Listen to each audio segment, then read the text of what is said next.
Today we're making Suppli Romani. This is one of the most addictive substances known to man.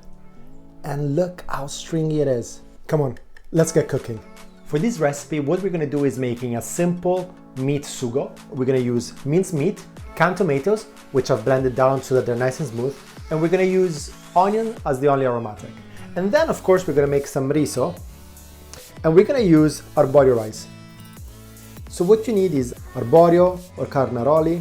You want something which is nice and starchy. So when we cook it, it's gonna be a little compact and it's gonna allow us to make the little suppli balls.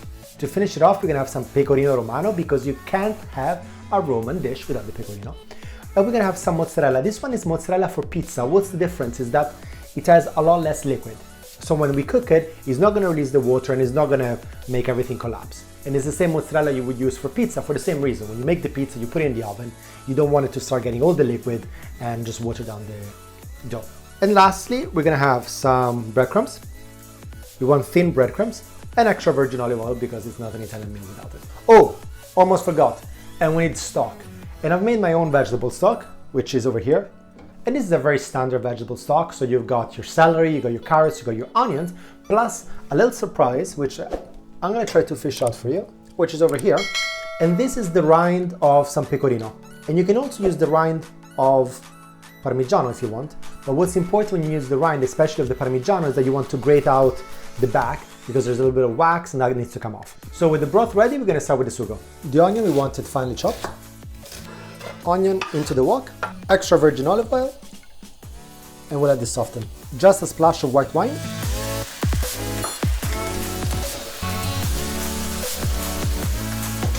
And the wine helps to mellow some of the tanginess from the onions.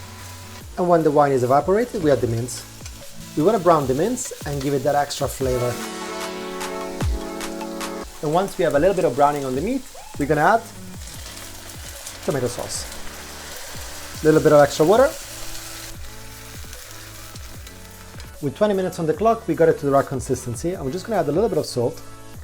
And I've also added a few leaves of basil because without basil, it's not Mediterranean food. So this is a good consistency. Now we're gonna add the rice, and I'm not gonna toast the rice. We're gonna add a ladle of our stock. And we're gonna keep adding stock as it gets absorbed by the rice. And when it's dry, we add an extra ladle. And by the way, did I tell you where the name Suppli comes from? So it's said that Suppli is actually from the French surprise. Surprise, because inside the suppli there is a little surprise that you're going to see in a little bit. When it's a fraction earlier than it's cooked, we're going to put a little bit of butter, let the butter melt. And by the way, I switched off the fire by now. And the reason why we're stopping a touch before it's ready is because when we're going to fry them, that's going to continue a little bit of the cooking process and it's going to bring it to the perfect doneness.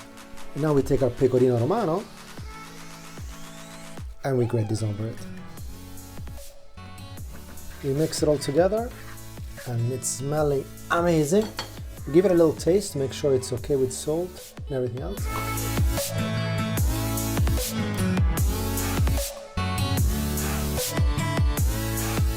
It's missing a pinch of salt. And now before we do the suppli, we need to cool it down. I found that the best way to cool it down is just put it on a tray.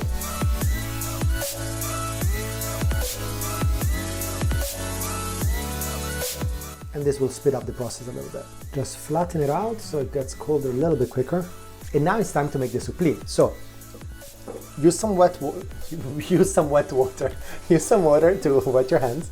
And you want to take some of this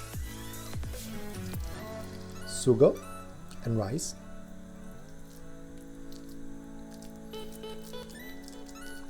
Create a flat surface like this. Then you take the surprise, which by now I'm sure you figured out it's the mozzarella. And then you take some more and you close it.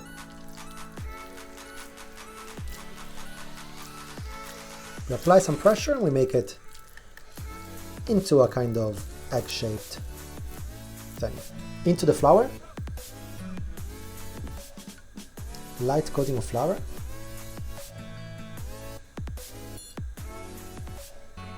into the egg and into the breadcrumbs.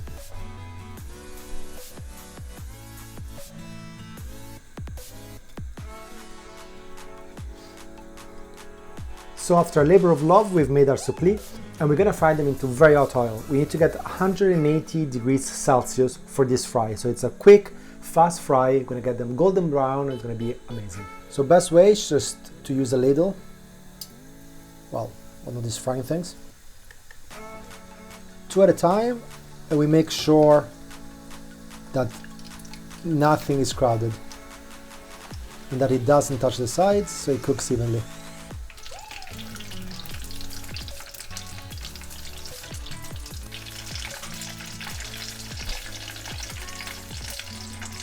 And once you have this golden brown color, we take them out.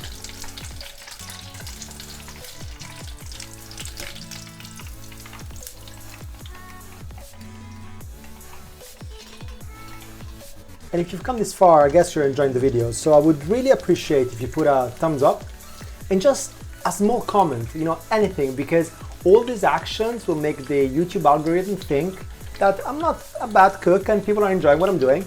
And it'd be a great help for me and for the channel if you could just do that. So just a small hello in the comments and a big thumbs up. It'd be so appreciated. Okay, thank you. Okay, let's taste how these guys have come out. It's nice and stringy. Ah, it's boiling hot. Ow.